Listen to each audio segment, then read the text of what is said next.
Hi, and welcome again to Platonic Soul. Today we'll be starting to take a look at Plato's second greatest work on eros, and I'm hoping I might help you make some valuable discoveries in it about how speech can open us up to the unspeakable, and most of all, how Plato can show us to a better life by helping us be more at one with ourselves.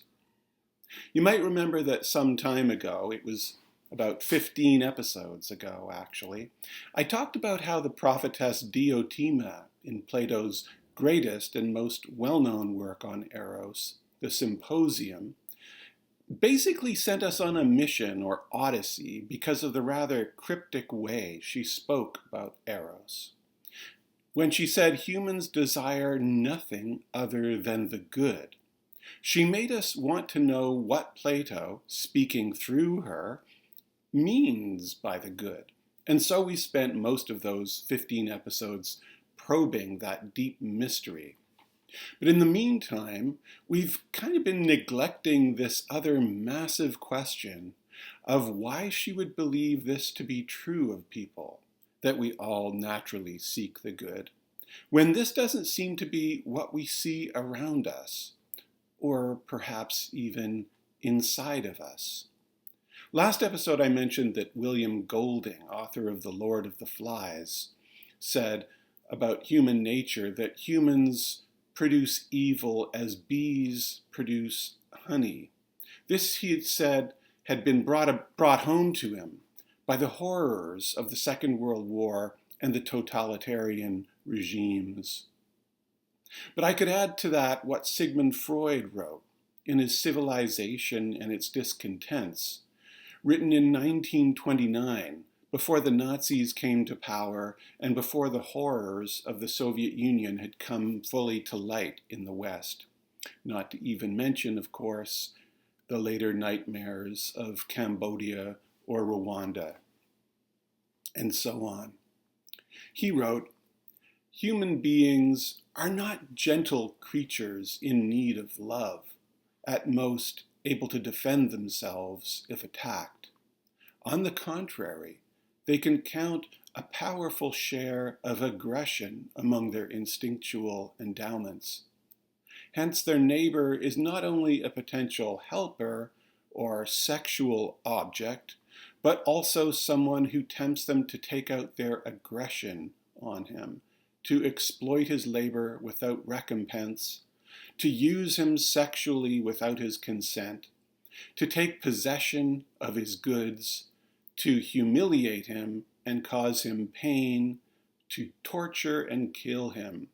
Homo homini lupus. Man is a wolf to man." Who, after all that he has learnt from life and history, would be so bold as to dispute this proposition? As a rule, this cruel aggression waits for some provocation or puts itself at the service of a different aim, which could be attained by milder means. If the circumstances favor it, if the psychical counterforces that would otherwise inhibit it have ceased to operate, it manifests itself spontaneously and reveals man as a savage beast that has no thought of sparing its own kind.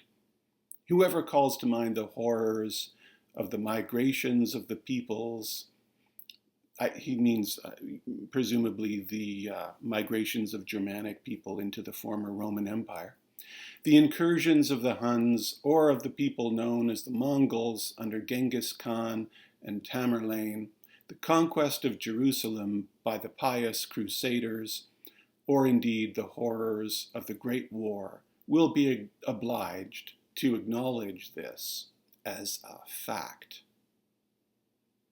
And again, for an explanation of this really quite subversive, if not shocking, claim of Diotima's, that people are naturally drawn to the good, we really need to search outside the Symposium. Our odyssey will have to continue for a little while, I think, before we can get back to that book. But I think, like Odysseus himself, we'll make our homecoming having seen many wonderful things. That the virtuous life is also the happiest seems to go hand in hand with the idea that humans naturally seek the good. And it's actually something of a recurrent theme in Plato, that the virtuous life is also the happiest. It's, for example, the central message, I think, of his Republic. But to my mind, there's really only one dialogue where Plato tries to tackle head-on the question of what it is about human nature that makes our desire satisfiable only by the good, and the closely related question of why humans so often don't seem to be motivated by their desire for the good. That dialogue is the Phaedrus, Plato's second most famous and second most important dialogue on eros. The Phaedrus is actually a slightly puzzling dialogue. It's always presented a riddle to scholars and other readers because it seems to have two themes, but I actually think it's precisely in solving this riddle that we see how deeply hopeful Plato's teaching on love is. Because solving it starts to open up for us the solution of this universal problem of human self-dividedness, or psychic self-dividedness, that sense of being divided on the inside, which of course is the theme of this video series. The riddle of the Phaedrus is that it's actually only the first 3/5 of it or so that is focused on eros. Somewhat more than halfway in, the focus of the dialogue suddenly shifts to rhetoric and writing. It's in this second part of the dialogue, for example, that we find this passage that we talked several episodes ago about, brought up as evidenced by the Tübingen scholars that Plato had an esoteric teaching. This passage in which Socrates says philosophers don't commit their most valuable teachings to writing. And so the question is, why did Plato choose to write a dialogue like this that seems to be split almost in half by its apparently very different themes? Why would you create such a hybrid creature? One that tends to make the reader ask, what was it that I just read? What was that book really about? Why not just split it and write it as two short dialogues, one on eros and the other on speech writing? Well, I have an answer to propose to that, but before I get to it, I want to point out another striking thing about the Phaedrus, and that is that it's both so dissimilar and similar to the Symposium. In terms of the setting, it's about as far from the Symposium as it could be. There are just two characters here, Socrates and Phaedrus, the same Phaedrus, it seems, who was also a guest and a key speaker at the Symposium, by the way. And instead of a crowded, drunken, and raucous indoor gathering, we have here a chance encounter of two friends who both happen to be taking walks in the countryside, outside the walls of Athens, and decide to walk and talk together in the beauty and peace of nature. On the other hand, we have in the Phaedrus, at least in that first 3/5 of it, the same fascination with eros that we saw in the Symposium. And again, of course, eros here is assumed to take that homosexual form, generally involving a considerable age gap, as well as essentially active and passive erotic roles, this ancient Athenian erotic tradition that I think has tended to take readers at least somewhat aback for the last 1,500 years or so. I think more significantly, there is here, as in the Symposium, a deep, though perhaps not entirely spoken, tension over eros. We have lurking in the Phaedrus, just as in the Symposium, I think, this fundamental question: is eros good or bad? And along with it, the closely related question of whether, on the one hand, whether the soul is fundamentally one, of whether on the one hand it might be fundamentally divided into rational and irrational parts, or whether on the other it might somehow have a kind of underlying unity beyond this apparent self-dividedness.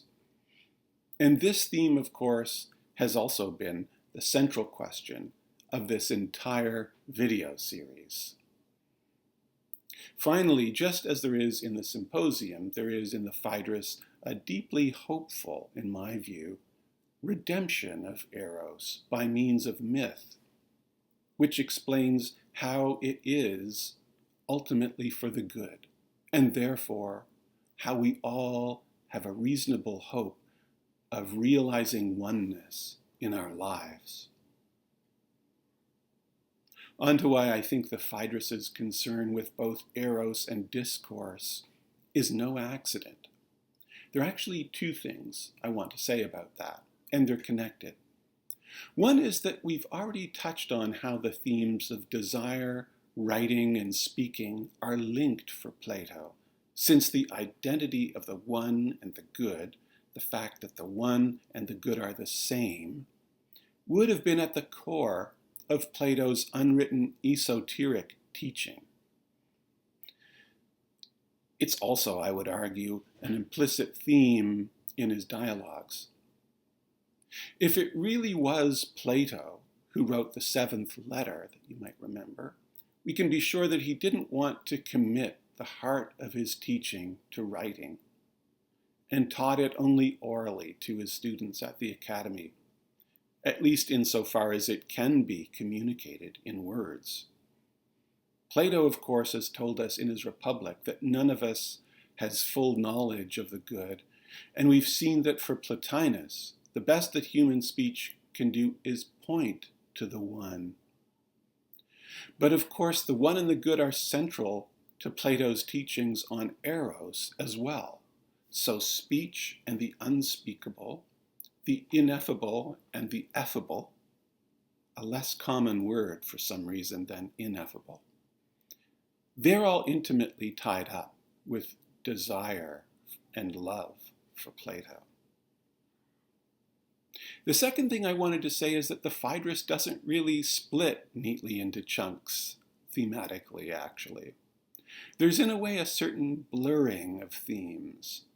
We'll see in this dialogue an overlap to some extent, for example, of the themes of making speeches and eros, as we've seen in the symposium too, actually. These themes are linked from the very beginning of the dialogue, when Phaedrus tells Socrates that he has just heard a, quote, clever and elegant, unquote, speech on eros from the orator Lysias.